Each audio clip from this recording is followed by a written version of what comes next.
L'olivier, c'est autant pour l'apéro avec les petites olives, comme pour manger sain, pour assaisonner la salade.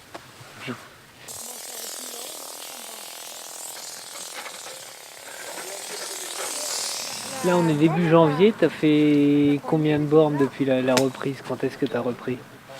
J'ai pas coupé en fait, Ouais. mais j'ai pas vraiment repris non plus. Ni j'ai coupé, ni j'ai repris. Donc sur novembre-décembre, t'as combien de bornes? J'ai aucune idée.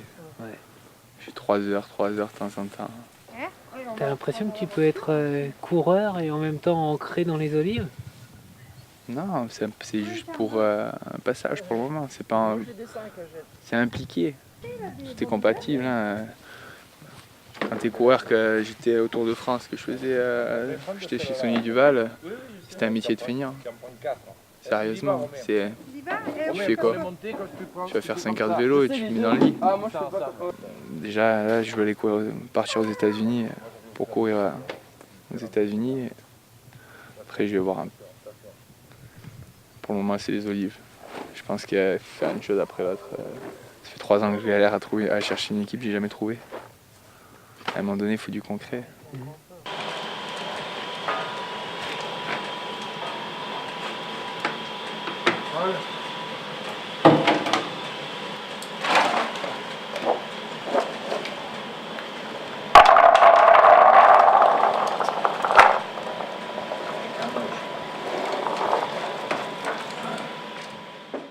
Avant t'étais dans le rêve?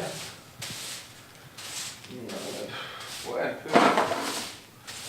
C'est un peu ça. Du moins, on vendait du rêve. Et que tout le monde sait que c'est du rêve en plus, c'est ça qui est fou quoi. Beaucoup de gens sont conscients. Je fais ma vie. Je pense que je vis mon rêve en fait, c'est différent. Après, j'essaie de le faire évoluer, dans le sens où c'est peut-être pas du rêve pour tout le monde hein, ce que je vis. Mais au moins, ça remet les pieds sur terre. Parce que vendre du rêve et l'illusion, ça m'intéresse pas. S'il y en a qui veulent goûter de l'huile, là, ils ont du vrai.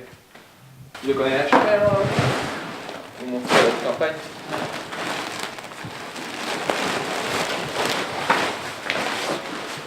Oui, mon mec. Aloé, tu restes là. Et Aloé, à chaque fois qu'elle voit quelqu'un passer en vélo, elle croit que c'est moi. Ici, là. De la propriété, parce qu'il y a beaucoup de gens qui montent en vélo sur cette route. D'ailleurs, Armstrong, il s'entraînait souvent ici. Pas sur cette route. Ouais, assez souvent, je l'ai croisé plusieurs fois quand j'étais minot. Pas sur la route sur laquelle on est là. Là, ici, elle est un peu. En fait, voilà, là, il y a un peu de terre et tout, là, mais après, là, t'as un bon taquet. Tu le vois là-haut. Et ça rejoint le col de la Madone, à gauche. Allô, viens ici!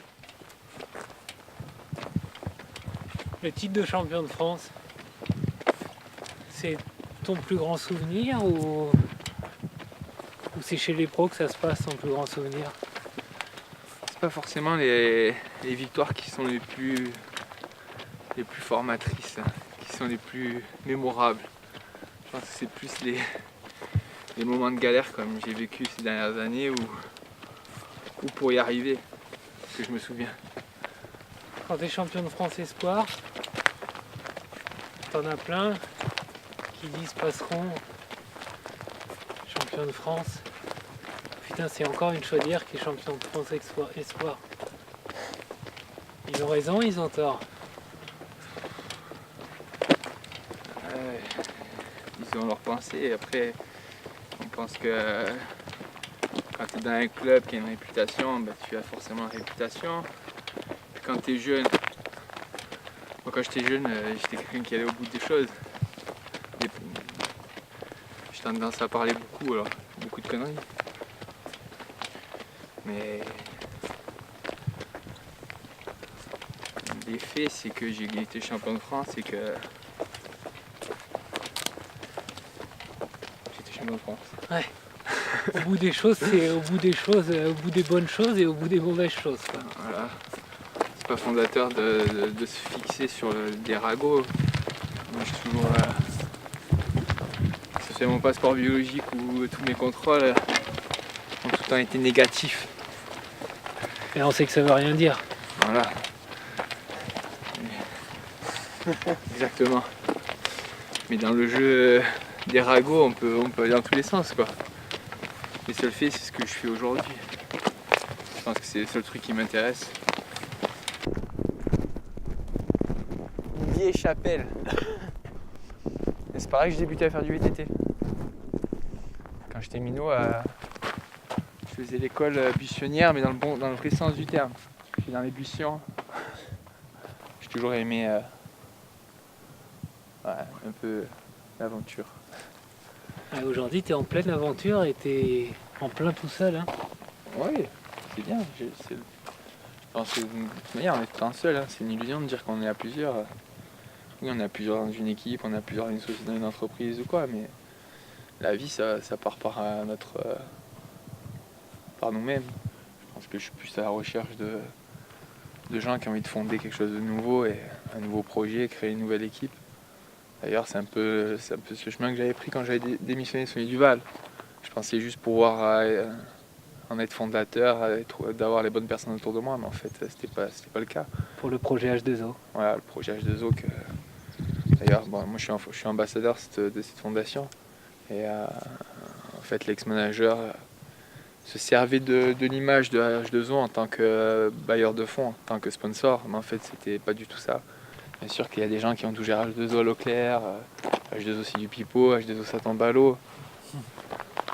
On peut dire ce qu'on veut, on peut dire Vauclair il est pas à Leclerc, on peut dire Armstrong, on peut dire tout ce qu'on veut, mais après tout on s'en fout. Le truc qui compte c'est ce qui est concret et quantifié. Donc voilà. Attends, il faut que j'appelle Aloé là. Aloé! Viens ici Aloé. 2012, si ça se goupille pas comme tu veux, t'es prêt à faire une année off? Ouais, non, je trouvais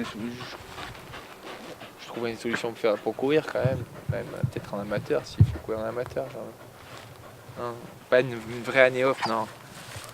C'est pas. Je continue à faire du vélo et à courir. Je pense que je me construis et j'ai pas envie de lâcher tout d'un coup.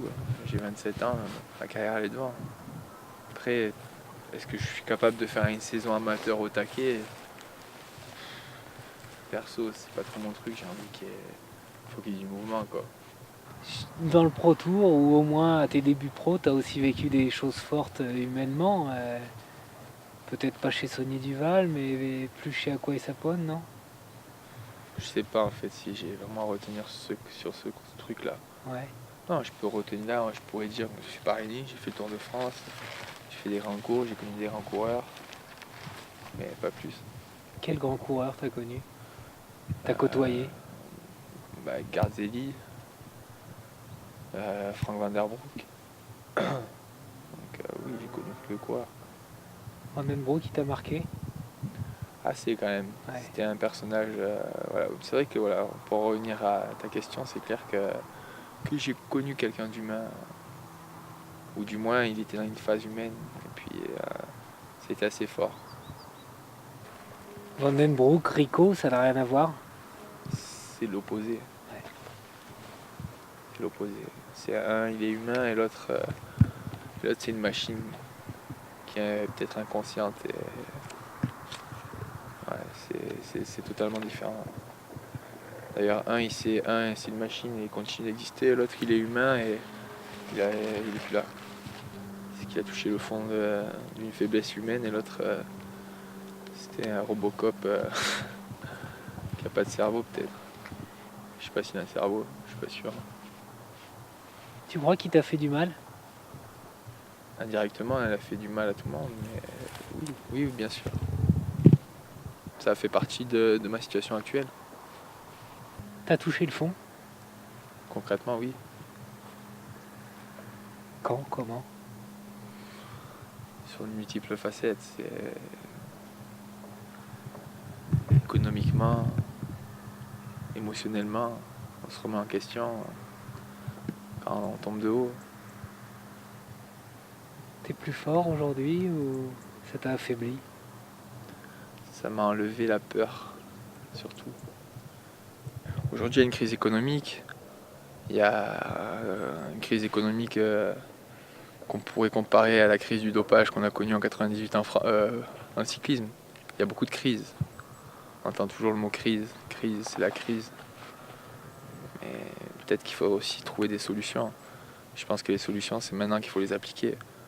Ou alors peut-être que oui, dans 10 ans, quand on aura bien tapé dans le mur, que, sur tous les plans, hein, que ce soit le dopage ou les problèmes économiques, enfin dopage et santé plutôt, parce que le dopage c'est la santé avant tout. Le dopage c'est des médicaments qui sont censés être pour le bien des gens et qu'on dérive. Donc tout ça, ça a besoin d'être éclairé aussi, je pense. On parle de produits dopants, mais on parle pas que c'est pour les cancéreux. On parle de PO, mais il faut remettre les choses dans le bon sens. Le PO, moi j'ai mon oncle qui est décédé d'un cancer. Et il prenait de l'EPO. Donc j'ai vu à quoi ça servait. Ce qui empêche, c'est qu'il est quand même décédé. Donc à un moment donné, il faut mettre les choses dans l'ordre.